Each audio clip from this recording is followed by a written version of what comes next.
When I get older, losing my hair many years from now, will you still be sending me a Valentine? Birthday greetings, bottle of wine.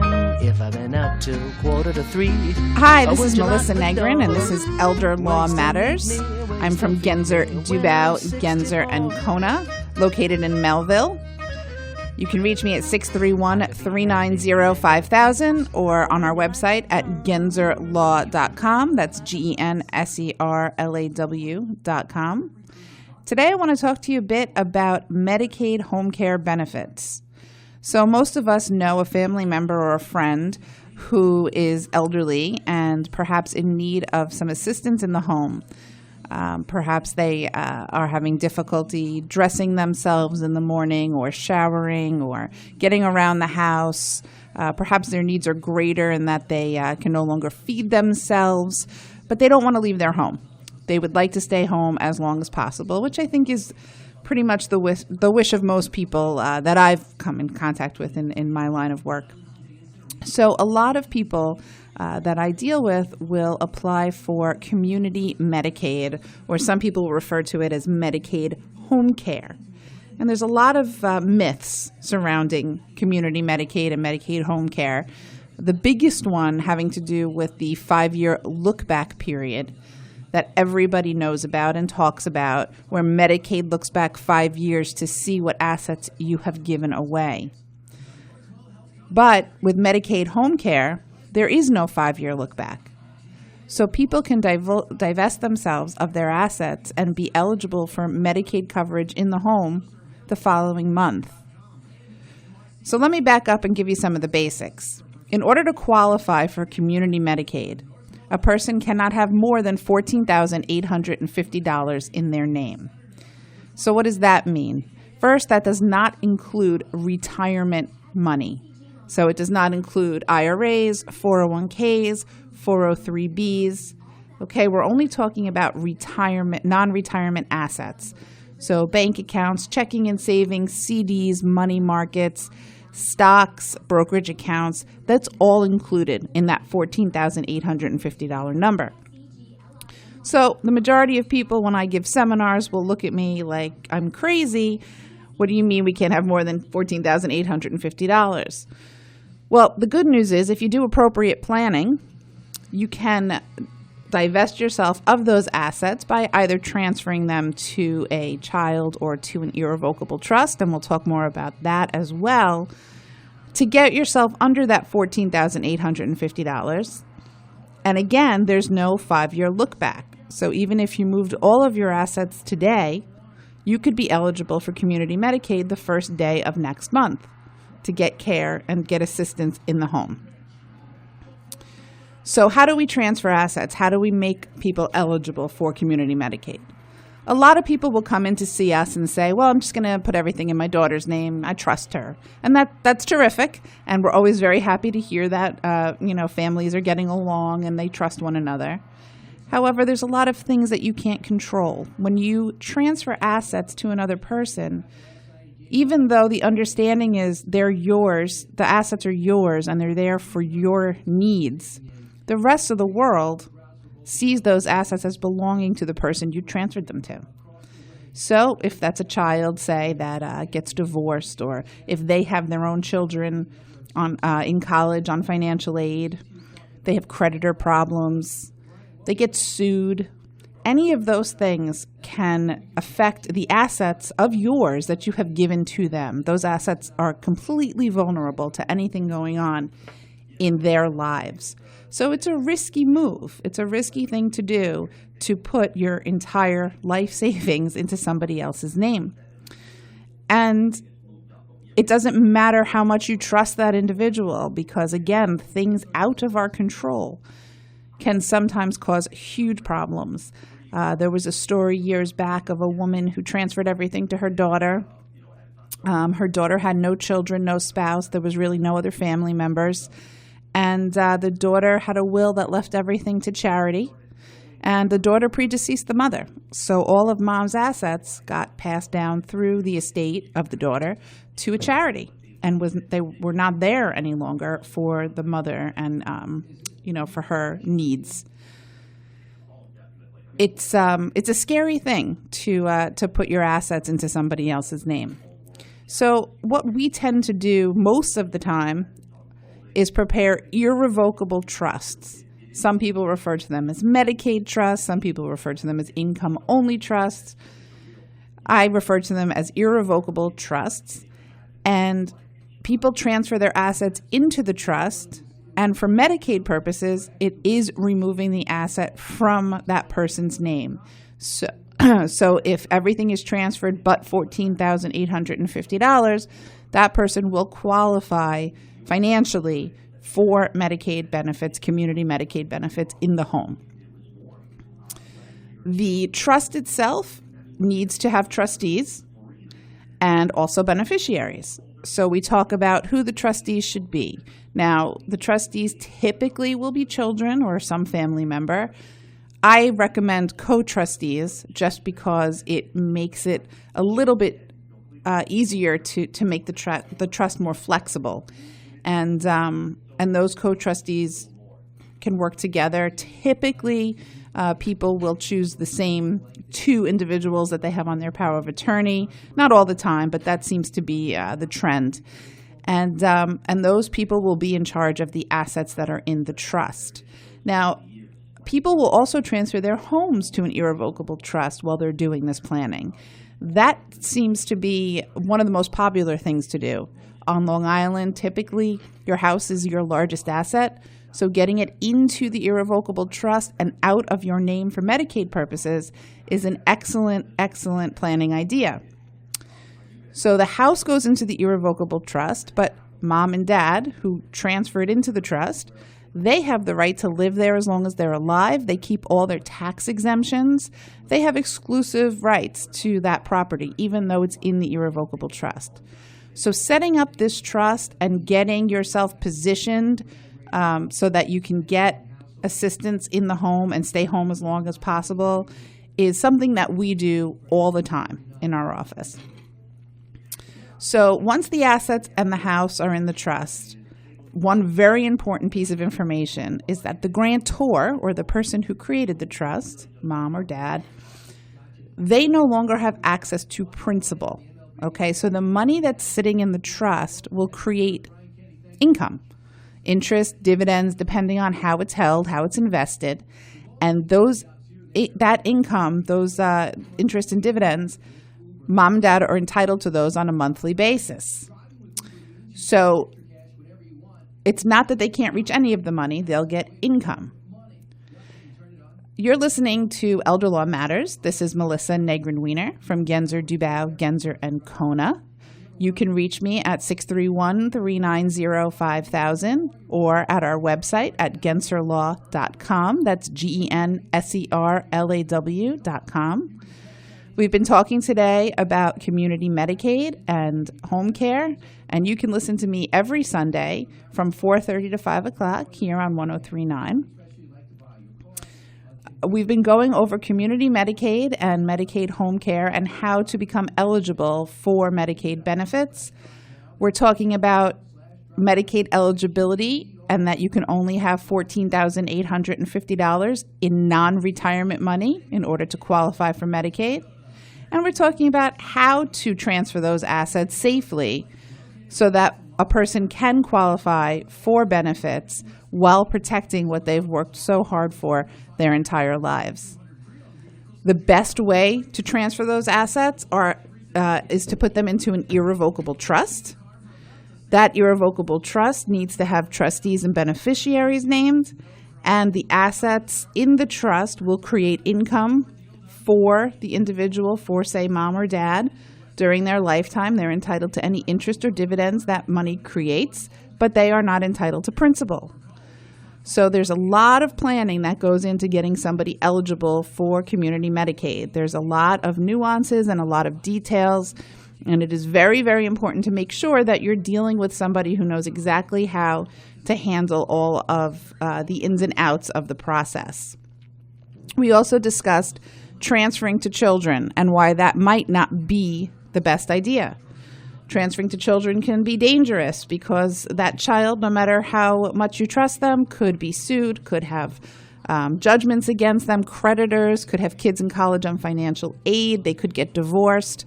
So your assets would be vulnerable. They would be at risk to anything going on in your child's life. And that's why irrevocable trusts are a better idea when you're trying to protect your assets.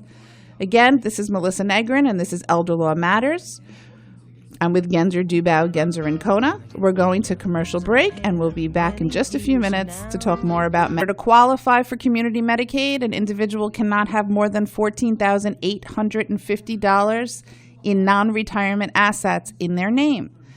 They can have IRAs and 401ks and 403bs, and those accounts can have plenty of assets in them, as long as their checking, savings, money markets, non-retirement monies are less than $14,850.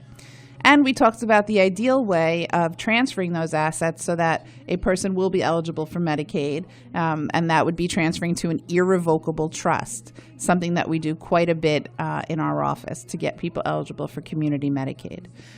So once assets are under $14,850, we are halfway there. The other issues we have to look at have to do with income.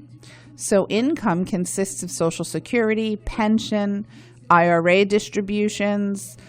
Depending on the individual and what they did for a living, income is going to vary. If you have an IRA or a 401k and you're over 70 and a half, you're required to take the minimum distribution. Once you go on Medicaid benefits, Medicaid requires you to maximize that distribution. They have their own charts that we send to the financial institutions so that the distribution can be maximized. So that minimum distribution is going to creep up quite a bit if a person is on Medicaid and has a retirement account. And that's going to count as towards the monthly income. So your monthly income, again, Social Security, pension, and this maximized IRA distribution, that's going to be added together. And Medicaid says, well, you can't make more than $845 a month. Okay, that's $825 of income and a $20 disregard. The majority of people on the island that I've dealt with, they make more than $845 a month when you add together their Social Security, pension, IRA distribution, etc. So what happens? Do they automatically disqualify for Medicaid? No, there's a way to protect the excess income. What used to happen is Medicaid would say, okay, why don't you take the money that you make every month that's over the $845, you keep the $845, pay your home health aides the overage, whatever you make over the $845, and we, Medicaid, will pick up the difference. But that was forcing people to live on $845 a month, which we all know on Long Island is quite impossible. So a few years ago, we started using something called a pooled income trust to protect excess income for community Medicaid purposes. A pooled income trust is a type of trust that's set up through a not-for-profit organization, and there are plenty of them in New York State. Basically, what they do is they have a pool of money. They house the money that people who are on community Medicaid make over the $845. So how it would work is Social Security, pension, IRA distribution that has been maximized, that will still all come into the Medicaid applicant's name. They will keep $845 in their own bank account. They will be allowed to pay for their health insurance premium and their prescription drug premiums and anything like that. And then whatever's left will be given to the pooled income trust each month. A check will be written each month and given to the pooled income trust. And that money will be put in an account with the name of the Medicaid applicant on it within this pool of money. That money can then be used every month to pay for the Medicaid applicant's monthly expenses. So instead of you or your children writing out checks every month to pay your heat, your electric, your cable, your telephone, whatever monthly expenses you have, those bills get sent to the not-for-profit, the pooled income trust, and they will pay the bills from your excess income. So setting up a pooled income trust allows the Medicaid applicant complete access to all of their monthly income, but they have to go through this middle step of funding it, sending it to the pooled income trust. It sounds a bit complicated. Once you get into the process, I understand it is quite simple to utilize these pooled income trusts. Yes, there are fees involved, but they are minimal as they are non-for-profits. They're administrative fees just to be able to work the trust every month. And any money that's left over in the trust when somebody passes away will go to the non-for-profit as a donation. In my experience, people typically will spend their monthly income every single month on their household expenses, their monthly expenses, especially if they own a home and they have to pay property taxes. So if there's money left over at the end of a month, that will carry over to the following month. It's only at the time of the person's passing that their money that's left over in the pooled income trust will go to the non-for-profit as a donation. So just because somebody may make $2,500 or $3,000 in monthly income, that's Social Security, pension, IRA distribution, that does not mean that they're automatically disqualified for community Medicaid. Getting somebody financially eligible for community Medicaid is a relatively simple task. Just have to follow a handful of steps to get there. Once they're financially approved, that's when we submit the application to the Department of Social Services for review. And that application is going to consist of 3 months of bank statements, not 5 years, 3 months. And again, Medicaid can see the money going out of the account. They're not going to have a problem with that. This is Melissa Negrin-Weiner from Genzer Dubau, Genzer & Kona, and you're listening to Elder Law Matters. You can reach me at 631-390-5000 or at our website at genzerlaw.com. That's GENSERLAW.com. And I will be here every Sunday from 4:30 to 5 talking about Elder Law Matters. So we're speaking about Medicaid home care, and once we have somebody financially eligible for Medicaid home care, which means they have less than $14,850 in non-retirement monies, and their income is $845 a month, and their pooled income trust is set up to protect anything over the $845 a month, we submit 3 months of bank statements for that individual to the Department of Social Services, along with a handful of personal documents, things like birth certificate, marriage certificate if there's a married couple, death certificate of a spouse if the individual is a widow or widower, military discharge papers, tax returns for the last year. So there's a handful of personal documents that have to go over to the Department of Social Services, and typically we'll send a list out to a family when they first reach out to us so they can start gathering and looking for that paperwork. It's not always readily available. So that gets submitted to the Department of Social Services, and once it's reviewed and the Department of Social Services is happy with the paperwork that the person has less than $14,850 in non-retirement money and their pooled income trust is set up, they will approve the application, the financial application, but there's still a medical piece involved. So it's at that point where the individual will sign up with a managed long-term care company, and somebody will come into the home to assess the applicant in their home. What do they need assistance with? And again, they're going to look at your activities of daily living. That's dressing, bathing, grooming, toileting, ambulating. Does the person need assistance with all of these activities of daily living? Once they're assessed, the person could be approved for anywhere from 4 hours a day, which is the minimum, to a live-in situation. And if somebody truly does need a live-in situation, it is possible for them to get a live-in home health aide. There are a lot of different managed long-term care companies. There are a lot of different home care agencies. And there are many, many options when it comes to finding the right fit for somebody who's in need of home care. And in that regard, we can be a great resource to, elder law attorneys can be a great resource to try to figure out what the best fit is. If somebody wants a 24/7 aide, but they're only approved for, say, 12 hours a day, they can make up the difference privately. It will still cost much less than paying privately for a home health aide right out of pocket. This is Melissa Negrin from Genzer Dubau, Genzer & Kona. This is Elder Law Matters. You can reach me at 631-390-5000 or at our website at genzerlaw.com. Thank you so much for listening. I will be here every Sunday from 4:30 to 5 to talk about elder law matters. Thank you very much and have a great day. Will you still be sending me a Valentine? Birthday greetings, bottle of wine. If I've been out till 2:45, or would you lock the door? Will you still need me? Will you still feed me when I'm 64?